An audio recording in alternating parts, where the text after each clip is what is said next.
बनारस की आवाज news channel like subscribe share जरूर करें। आज वाराणसी के नाटी इमली निवासी असरार अहमद उर्फ बुल्लू दा लेखक समाज सेवक ने बुनकर सम्मेलन को लेकर अपने विचार रखे। इस सम्मेलन को कामयाब बनाने के लिए स्क्रीन पर दिए गए स्कैनर पर अपना छोटा सा डोनेशन चंदा दे सकते हैं। की आवाज़ न्यूज चैनल बनारस के अंदर लगातार बुनकरों के जो हालात है, बुनकरों की साड़ियों के कारोबार जो लगातार खराब चल रहे हैं और लगातार जो है बुनकरों का बनारस से प्लान हो रहा है। इसी तमाम मुद्दों पर बात करने के लिए एक बनारस के अंदर एक बड़ा बुनकर सम्मेलन का आयोजन होने वाला है और लगातार कई लोग अपने अपने विचार रख रहे हैं कि इस बुनकर सम्मेलन के माध्यम से कौन कौन से मुद्दे हैं जो बुनकरों के मुद्दे हैं जिस पर बात करनी चाहिए और अगर से हमारी जो मांग सरकार तक है इस सम्मेलन के माध्यम से हमें पहुंचाना चाहिए। तो इसी बीच हम आ चुके हैं बुनकर लेखक असरार अहमद साहब उर्फ बुल्लू दा के यहाँ और इनसे बात करेंगे कि आप बुनकरों के बारे में अच्छा लिखे भी हैं और जो कहानी है बुनकर की जो असल में जो ज़िंदगी है उसमें जो मंदी के हालात है, जो कारोबार के हालात है, इन तमाम मुद्दों को देखते हुए जिस तरह से बुनकर सम्मेलन में किस तरह के मुद्दे उठाना चाहिए। देखिए, सबसे पहले तो आप लोगों का बहुत बहुत धन्यवाद। इंडियन यूथ फाउंडेशन एक अच्छी सोच रखने वाली कमेटी साबित हो रही है। अगर ये बुनकर का प्रोग्राम जो बुनकरों की आवाज़ और बुनकरों की समस्या के लिए जो आप रखने जा रहे हैं, ये प्रोग्राम होना चाहिए। ये तो बहुत मतलब पहले से भी होना चाहिए था और देर आए दुरुस्त आए, अब भी होना चाहिए। जागरूकता की तो बहुत ज़रूरत है।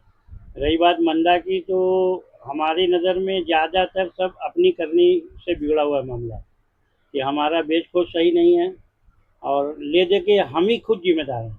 अब उसमें कौन कौन कितना कितना है लोग समझ लें तो ये कमियां दूर हो जाए तो आगे मार्केट मिलेगी। हमको मार्केट वैसे भी मिल रही है। ले दे के जागरूकता अभियान या मतलब इस तरह का प्रोग्राम जो आप आयोजन कर रहे हैं होना चाहिए। अच्छी बात है, बिल्कुल होना कहा चाहिए। जा रहा है कि इसमें जो बुनकरों की लड़ाई है वो 70% सरकार से है और 30% आम बुनकरों में जो कमियां हैं। लोग का अपना अपना नज़रिया ऐसा है नहीं, वो साबित नहीं कर पाएंगे कि 70% सरकार की कमी है। नई जो हमें परेशानी आई वो ये कि योगी जी की सरकार ने हमारी बिजली सब्सिडी समाप्त कर दी। पूर्व मंत्री मुलायम सिंह यादव जी ने समाजवादी सरकार में जो दी थी सुविधा, अगर वो ये बहाल रखते तो फिर क्या बहाना था आपके ऊपर कि सरकार हमारे ऊपर क्या कर रही है। एक महंगाई पूरे भारत स्तर से महंगाई का रेट बढ़ा, जैसे आटा चावल, तो खाली बुनकर को तो महंगा मिल रहा है, सबको मिल रहा है। हमारा रोजगार क्यों बैठ रहा है, हमारे हाथ से माल क्यों नहीं बिक रहा है, या बिक रहा है तो कितने दिन बिक रहा है। मंडी हमको 12 महीना चाहिए, हमको कै महीना मिल गई है तो नहीं मिल रही है, तो क्यों नहीं मिल रही है, इसको कौन सोचेगा। इसको सरकार सोचेगी, हमको हमें सोचना, हमको खुद। आज हमारी मशीन 24 घंटा चलती थी, कल आज 8 घंटा से ज़्यादा नहीं चल रही है। या किसी का बड़ा भाग्यशाली मुकद्दर थे तो 12 घंटा, 24 घंटा कहाँ मशीन चलती, तो काम कम हुआ। ले दे के काम हम लोग को पहले 30% बचा है काम, 70% काम नहीं है।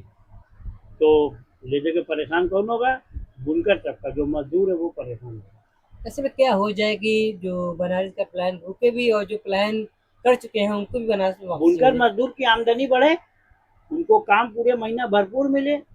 कहीं कोई गिरफ्तार काम दे रहा है तो वो मजदूरी कम दे रहा है और कहीं तो मंदे के नाम से काम ही कम मिल रहा है। 30 दिन का काम हमको 20 दिन में मिल रहा है, मतलब 20 दिन काम मिल रहा है, 10 दिन ले दे के हम बैठ जा रहे हैं। जैसे तानी और रानी तो 3-4 दिन लच्छा में बैठा दिए, 3-4 दिन तानी में बैठा दिए, बाकी बचा तो बाना में बैठा दिए। तो इस तरीके से काम होगा तो कैसे होगा। आज जो लोग सूरत में जाके 2 पैसा बचा पा रहे हैं तो 30 दिन काम कर रहे हैं, बल्कि भूखे रहने हैं, काम करना पड़ रहा है। खाना खाने की फुर्सत नहीं है समय से।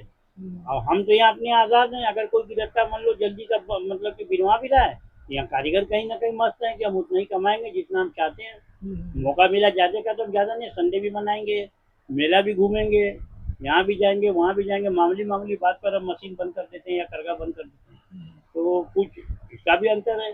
मतलब कुछ लोग ज़्यादा कमाई करना चाहिए नहीं करते, मौका जिसके पास है भी वो भी नाप के काम कर रहा है। ऐसे भी लोग हैं।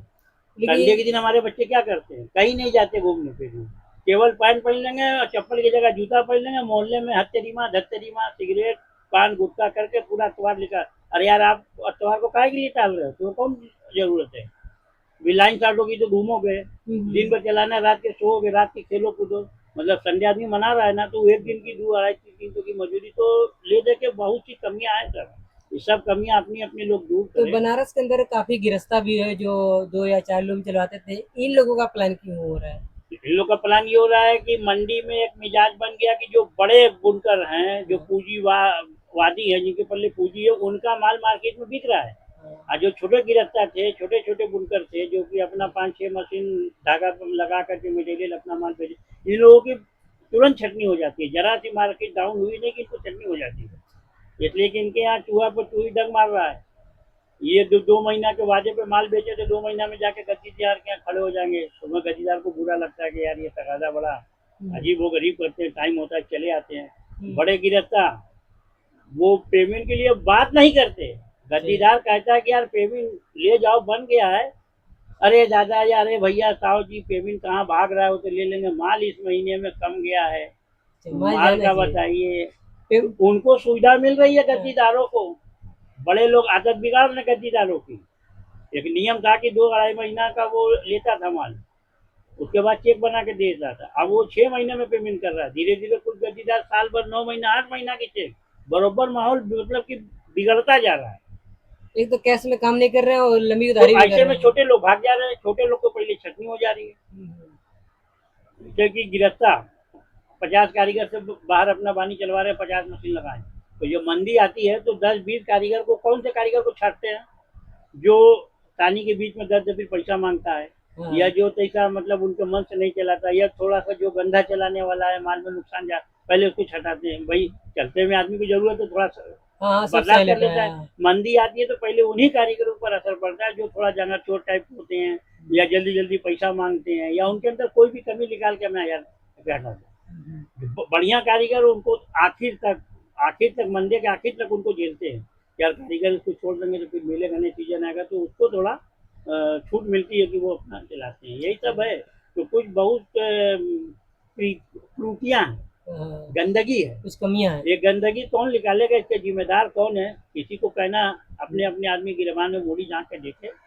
और इस तरह का सम्मेलन और प्रचार तो होना बहुत जरूरी है, इसलिए कि हमारे यहाँ पढ़ा लिखा तबका गुंटूर में कम है, बहुत सी बात समझ में नहीं आती। और ध्यान जिधर होना चाहिए उधर ना हो के मोबाइल में, होटल में, यहाँ वहाँ ध्यान है। अपने काम की, अपने दुख की बात भी कोई करना मतलब कि उसके पहले टाइम नहीं है। और हमारे बड़े लोग का तो माशाअल्लाह, जो लोग जिनकी बात का असर उसूल समाज में है, जिनकी हजारों हजार आदमी बात मान सकते हैं, वो तो इस पर कुछ करना ही नहीं चाहते, ना इसके बारे में सोच रहे हैं। यहाँ तक कि मस्जिद में बैठ बैठ के वादा लोग किए हैं। पंचायत एक मीटिंग थी एक जगह मस्जिद में, नाम नहीं बताएंगे, वहाँ लोग वादा किए कि ये शादी ब्याह का मतलब मामला चल रहा है, इसके बाद हम लोग बैठेंगे तो बिजली का भी देखेंगे और पलायन के बारे में भी सोचेंगे। लगभग साल भर हो गया, साल भर से ऊपर हो गया। तो मस्जिद में बैठ के ऐसी बात करने के बाद तो भूल गए लोग। वादा किए थे, लेकिन हमारे जानते में आज तक कोई मीटिंग ऐसी हुई नहीं जिसमें ये हो कि यार उस मीटिंग में ये बात आई थी तो उसके बारे में समझा जाए। तो पलायन का कुछ और हो जाएगा। आप लोग आंख बंद करके बैठे हैं, जिसको तकलीफ है वो सोच रहा है कि हमारी कोई तकलीफ दूर करे, और या वो अपने से कोशिश कर रहा है। बाकी ऊपर वाला कोई नहीं सोच रहा है कि हमारे बुनकर भाई बनारस से क्यों जा रहे हैं, इसमें कुछ कमियां हैं, कुछ हम लोग सुधार सकते हैं। यार अपनी जो गलती है पहले उसको पकड़ो ना, दूसरे के हम क्या दोषारोपण करें। सरकार के क्या बस यही एक मामला आता है सामने, जो सब्सिडी आपकी समाप्त कर दी, तो लड़ाई लड़ी गई। वो भी जैसी लड़ाई बुनकरों को लड़ना चाहिए था नहीं लड़ी, तो दूसरे बुनकर उठते नए नए, और भी तरफ के बुनकर ज्यादा लगे रहे हमारे बनारस के बुनकर के साथ। तो कहने का मतलब कि आदमी कुछ करना नहीं चाहता। हमारा दूसरा कोई कर दे, हिलाओ ना डुलाओ मुझे बैठे खिलाओ, ऐसी हमारी आदत हो गई है। तो ये देखिए मामला यही में आके फंस रहा है। ठीक है, बुनकर सम्मेलन के लिए क्या अपील करना चाहेंगे चैनल के माध्यम से? बुनकर सम्मेलन के लिए हम यही बुनकरों से अपील करेंगे कि ज्यादा से ज्यादा लोग सम्मेलन में भाग लें, बात के समझें, और कोई बात अच्छी लगे तो उसे मजबूती से पकड़ के ऊपर अमल करें, उसकी चर्चा करें।